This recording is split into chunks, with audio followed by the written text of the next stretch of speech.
स्वागत है। मैं हूं तमन्ना इनामदार दत्ता। सबसे पहले देखेंगे इस वक्त की हेडलाइंस। एग्जिट पोल के बाद अब सट्टा बाजार में भी चढ़ा भगवा रंग। दिल्ली, मध्य प्रदेश, छत्तीसगढ़, राजस्थान में से कम 3 राज्यों में बीजेपी की सरकार बनने की उम्मीद।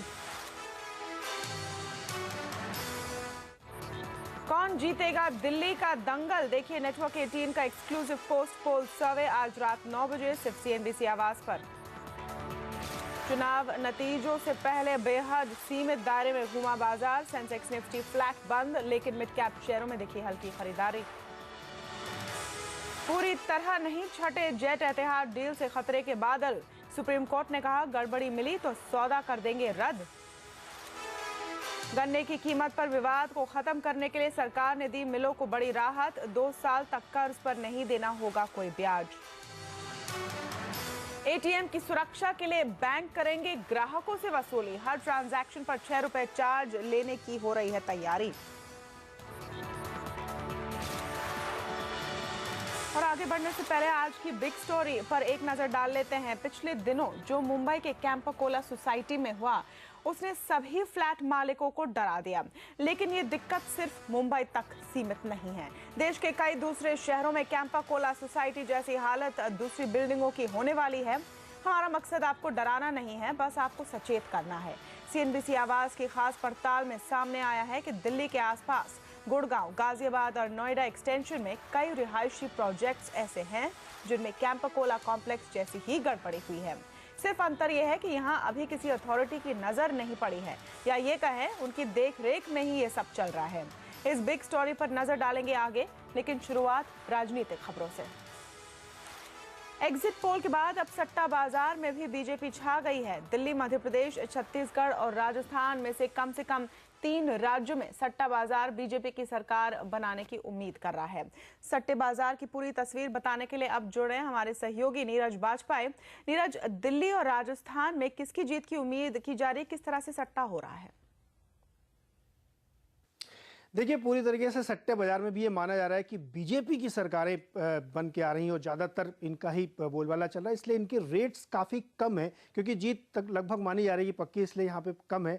जबकि इसके अगेंस्ट कांग्रेस में बहुत ज़्यादा है। अगर आप खासतौर पे दिल्ली की बात करें, जो बहुत कन्फ्यूजन था, लेकिन सट्टा बाजार में इस चीज़ को लेकर के क्लैरिटी है कि यहाँ बीजेपी की विक्ट्री हो रही है और 36 से 37 सीटें, यानी मेजॉरिटी से 1 सीट ज़्यादा पूरी तरीके से जो सरकार बनाने के लिए ज़रूरी है, उतनी सीटें बीजेपी को मिल रही हैं। ये एक बहुत ही सरप्राइजिंग है कि सट्टा बाजार इसको लेकर के बहुत आसान भी दिख रहा है। जबकि वही कांग्रेस के लिए वो मान रहा है कि यहाँ पे काफ़ी कम, करीब 25 सीटें मिलेंगी। दिल्ली की एक और इम्पॉर्टेंट बात बताऊँ, जो आप पार्टी है जिसको लेकर के बहुत ज़्यादा कह सकते हैं कि मीडिया में हाइप था और गेम चेंजर माना जा रहा था, उसको केवल 7 से 8 सीटें दे रही हैं। इससे ऐसा लग रहा है कि आप पार्टी को लेकर के सट्टा बाजार में बिल्कुल भी जोश नहीं है और इसका प्राइस बहुत ज़्यादा है, यानी इस पे जो सट्टा लगाने का रेट है वो काफ़ी ज़्यादा है बीजेपी और कांग्रेस के मुकाबले। लेकिन क्लियर विक्ट्री दिल्ली में बीजेपी की दिख रही है और उसी तरीके राजस्थान में साफ भारी मतों से जीत के आ रही है बीजेपी वहाँ पे और पूरी तरीके से स्पष्ट बहुमत की सरकार बनेगी, ऐसा सट्टा बाजार में साफ संकेत दिख रहा है। वहाँ के प्राइसेस के रेट्स को लेकर के बीजेपी में सट्टा लगाने वालों की संख्या काफ़ी कम दिख रही है, क्योंकि वहाँ पे विक्ट्री की चांसेस ज़्यादा मानी जा रही हैं। तो एक तरीके से ये दोनों राज्य जो दिल्ली और राजस्थान है पूरी तरीके से बीजेपी के पक्ष में आते हुए दिख रहे हैं। नीरज, अगर मध्य प्रदेश की बात करें तो वहां पर ज्यादातर जो पोस्ट पोल सर्वेज आए हैं वो शिवराज सिंह चौहान को एकदम सिक्योर दिखा रहे हैं, लेकिन छत्तीसगढ़ में मामला बहुत ही क्लोज है। इसको सट्टा बाजार कैसे देख रहा है?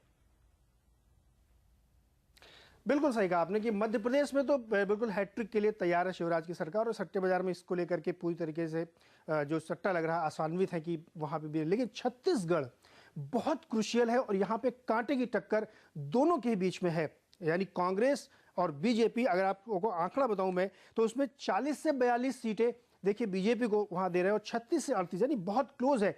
1% या आधे % की वोट स्विंग में भी ये चीजें बदल सकती हैं।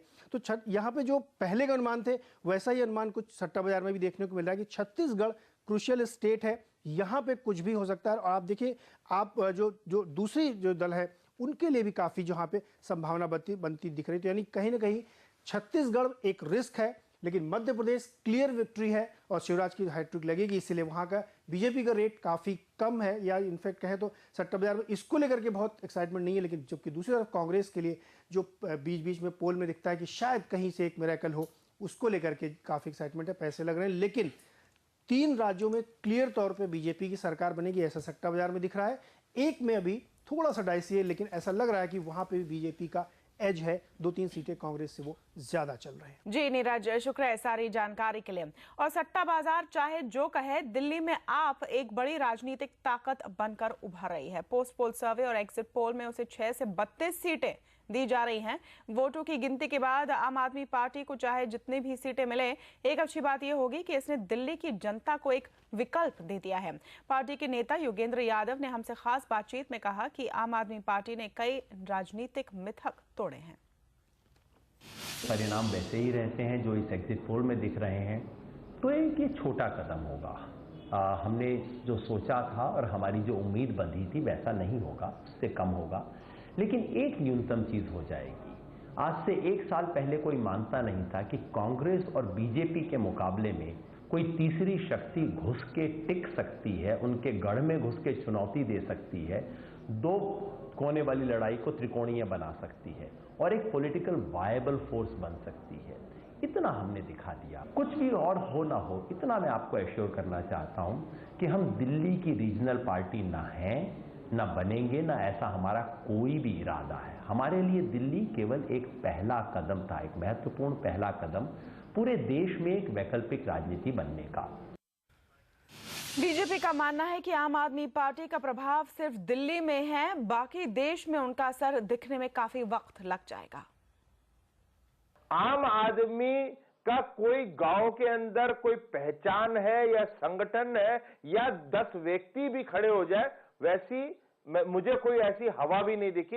इसलिए मेहनत करेंगे, उसको लेके जाएंगे, तो हो सकता है 2014 नहीं, मगर 2005 साल बाद हम देखेंगे 2019 में शायद ये खड़े होते दिखेंगे।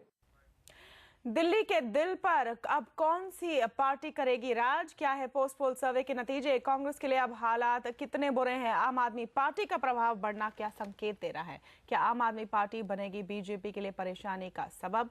देश का वोटर का मूड जानने के लिए सीएनबीसी आवाज संपादक ने चर्चा की आम आदमी पार्टी के नेता योगेंद्र यादव, बीजेपी के प्रवक्ता सिद्धार्थनाथ सिंह के साथ। देखिए हमारा खास शो राजयोग, वोटर का मूड, रात 9 बजे। और प्रधानमंत्री मनमोहन सिंह ने पहली बार इशारों में नरेंद्र मोदी को कांग्रेस के लिए बड़ी चुनौती माना। एचटी लीडरशिप समिट में प्रधानमंत्री ने कहा कि वो विपक्ष की ताकत को कम नहीं आंक रहे हैं, लेकिन उन्हें पूरा भरोसा है कि लोकसभा चुनाव में जीत कांग्रेस की ही होगी। प्रधानमंत्री के मुताबिक विधानसभा चुनाव के नतीजे चाहे कुछ भी हो, 2014 में कांग्रेस पूरे विश्वास के साथ चुनाव में उतरेगी।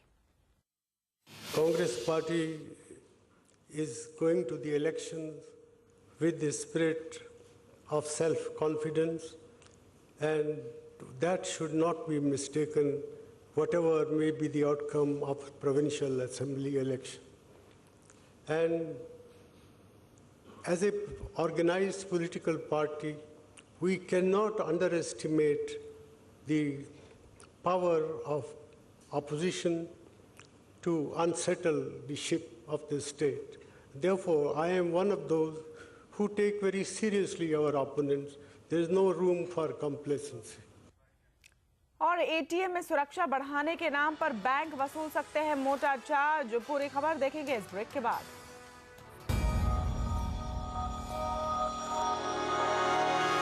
चारों राज्यों में बदलाव का क्लियर माहौल है, कांग्रेस के खिलाफ माहौल है और बीजेपी के पक्ष में हवा है।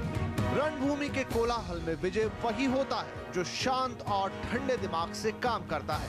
दिल्ली के नतीजे बहुत सारे नए लर्निंग्स हमारे सामने लेकर के आएंगे और इस समझदारी के लिए आपका एक ही साथी, सीएनबीसी आवाज, सरल, स्पष्ट, निष्पक्ष। किसका राजयोग बनेगा या किसका राजयोग से पत्ता कटेगा, फैसले के दिन रहिए दिन भर सीएनबीसी आवाज के साथ। अमेरिका से अच्छे आंकड़े आने के बावजूद सोने और चांदी में तेजी देखने को मिल रही है। पहले से तेजी नरम जरूर पड़ी है, लेकिन कॉमेक्स पर सोने का भाव $1,230 के पार चला गया है, जबकि घरेलू बाजार में दिन की गिरावट जारी है। वहीं चांदी पर नजर डालें तो कॉमेक्स पर 1% की तेजी है। घरेलू बाजार में रुपए की वजह से गिरी चांदी अब भी कमजोर है। दरअसल अब से कुछ ही देर पहले अमेरिका के नॉन फार्म पेरोल डेटा और बेरोजगारी दर के डेटा आए हैं। ये दोनों ही आंकड़े अनुमान से बेहतर हैं। अमेरिका में बेरोजगारी दर 5 साल के निचले स्तर पर फिसल गई है। इसके बावजूद अंतर्राष्ट्रीय बाजार में सोने चांदी में बढ़त है। बैंक अब एटीएम की सुरक्षा के लिए ग्राहकों से पैसे वसूलेंगे। माना जा रहा है कि बैंक ग्राहकों से हर एटीएम ट्रांजैक्शन के लिए 2.5 से 6 रुपए तक पैसा वसूल सकते हैं।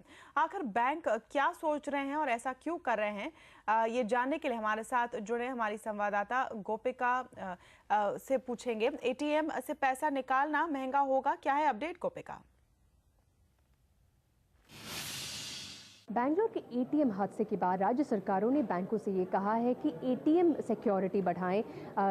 कर्नाटक और तमिलनाडु सरकार ने बैंकों से कहा है कि हर एटीएम में सिक्योरिटी गार्ड डिप्लॉय करें। महाराष्ट्र सरकार ने ये कहा है कि हर एटीएम में कम से कम सीसीटीवी कैमरा इंस्टॉल करें। लेकिन बैंकर्स का मानना है कि सिक्योरिटी बढ़ाने से उनकी खर्चा ज़्यादा होगी। जैसे कि सिक्योरिटी गार्ड के लिए महीने का खर्चा करीबन 36,000 तक होगा और सीसीटीवी कैमरा या ई सर्वेलेंस सिस्टम इंस्टॉल करने के लिए महीने का खर्चा करीबन 15,000 तक होगा। और एवरेज 200 ट्रांजैक्शंस दिन का लेंगे तो कस्टमर्स का कॉस्ट करीबन 2.5 से 6 रुपए तक जा सकता है और बैंकों का मानना है कि ये खर्चा वो कस्टमर से वसूलेंगे। दूसरा प्लान ये है कि फ्री ट्रांजैक्शंस जो कस्टमर्स दूसरे बैंक एटीएम से कर सकते हैं उनका नंबर भी घटाए। तो ये सब प्लान है अभी बैंकों के टेबल पे। Back to you.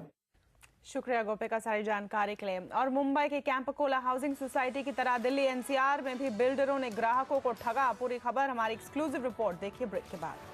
मुंबई की कैंपकोला कॉम्प्लेक्स में बिल्डर की धोखाधड़ी में कई लोग फंसे हैं जिनके फ्लैट के टूटने की नौबत आ गई है। लेकिन बिल्डरों की अंदरगर्दी किसी एक अपार्टमेंट या सोसाइटी या एक शहर तक सीमित नहीं है। हमारी संवाददाता अंजुल तोमर बता रही है कि दिल्ली के आसपास गुड़गांव, गाजियाबाद और नोएडा एक्सटेंशन में कई रिहायशी प्रोजेक्ट ऐसे हैं जिनमें कैंपकोला कॉम्प्लेक्स जैसे ही गड़बड़ी हुई है। नवीन कौशिक गुड़गांव में आरडी सिटी के रेसिडेंसी अपार्टमेंट में 8 सालों से रह रहे हैं।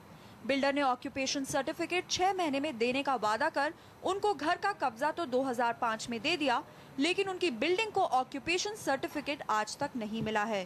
कैंपकोला के झगड़े के बाद अब नवीन को डर है कि उनके घर पर भी गाज गिर सकती है। बिल्डिंग में रहने वाले 200 परिवारों को नहीं पता कि उनकी बिल्डिंग को ऑक्यूपेशन सर्टिफिकेट क्यों नहीं मिल रहा है, क्योंकि इसके न होने का मतलब बिल्डिंग रहने के लिए सुरक्षित न होना भी हो सकता है।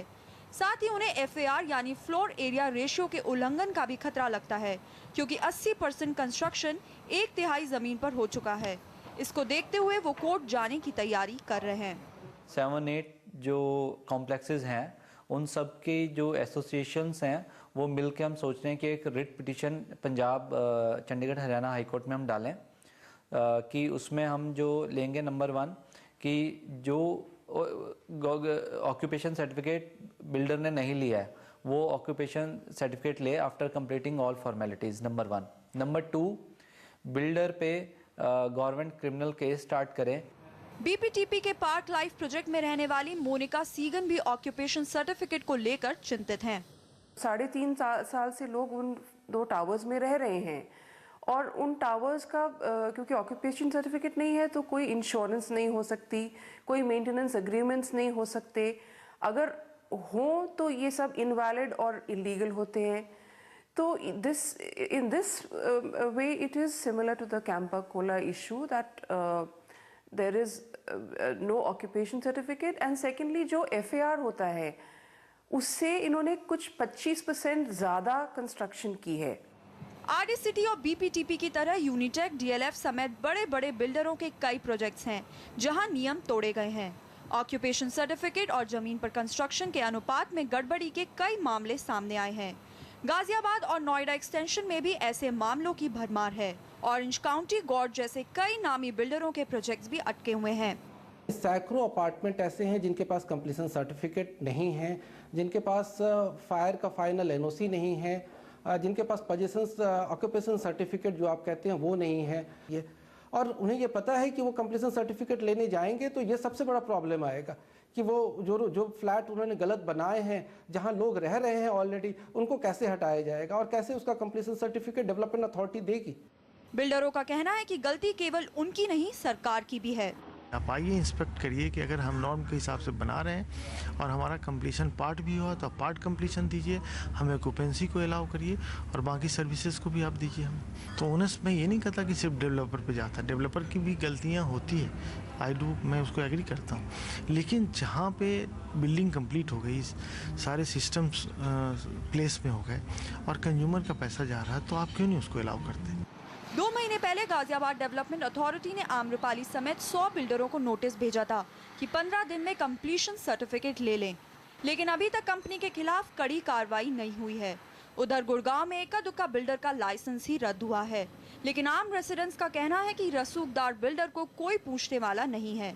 दिल्ली के आसपास गुड़गांव, गाजियाबाद और नोएडा के करीब आधे रेजिडेंशियल प्रोजेक्ट्स में किसी न किसी नियम का बिल्डर ने उल्लंघन किया है, लेकिन बिल्डर से नियमों की तामील कराने के लिए जिम्मेदार एजेंसी इसे अनदेखा कर रही है। यही कारण है कि ज्यादातर रेजिडेंशियल प्रोजेक्ट्स में बिना ऑक्यूपेशन सर्टिफिकेट लिए ही बिल्डर लोगों को पोजेशन दे रहे हैं। डीएलएफ न्यू टाउन हाइट्स के रेसिडेंट्स का कहना है कि प्रोजेक्ट पूरा किए बगैर बिल्डर ने ऑक्यूपेशन सर्टिफिकेट ले लिया, जबकि बिल्डिंग रहने के लिए सुरक्षित नहीं है।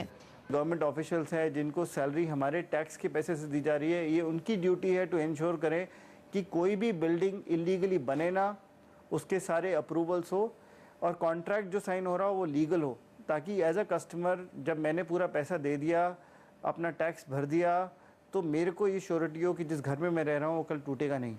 देश भर के अपार्टमेंट्स ओनर की संस्था federation of apartments owner association जागरूकता अभियान शुरू कर रहे हैं, साथ ही कानूनी सलाह भी ले रहे हैं। Learned councils, learned senior advocate से हम लोग मिले हैं, बहुत सारी स्टडीज चल रही हैं। We are starting collecting lot of data from Bangalore, Chennai, बहुत सारे कॉल्स, बहुत सारे डाटा हमारे पास इकट्ठे हो रहे हैं। यही सब आने वाले दिनों में सबके सामने हम लेकर जाने वाले हैं बात कि ये एक फिनोमेना शुरू करने वाले हैं सुप्रीम कोर्ट की जजमेंट की वजह से, कि फिनोमेना शुरू होने वाला है जहां पे पूरी इंडिया इफेक्ट करती है। पूरी एक Campa Cola is just a beginning. आप अपने घर में रह रहे हैं, चाहे आप गुड़गांव में रहते हो, चाहे दिल्ली में रहते हो, आप आज सेफ नहीं है। FAOA कैंपाकोला के फैसले पर सफाई के लिए सुप्रीम कोर्ट का दरवाजा खटखटाने की भी तैयारी कर रहा है। अंजुल तोमर, दिल्ली। और कैपिटल रिपोर्ट में फिलहाल इतना ही, लेकिन बने रही हमारे साथ, आगे है स्टॉक टॉक। नमस्कार।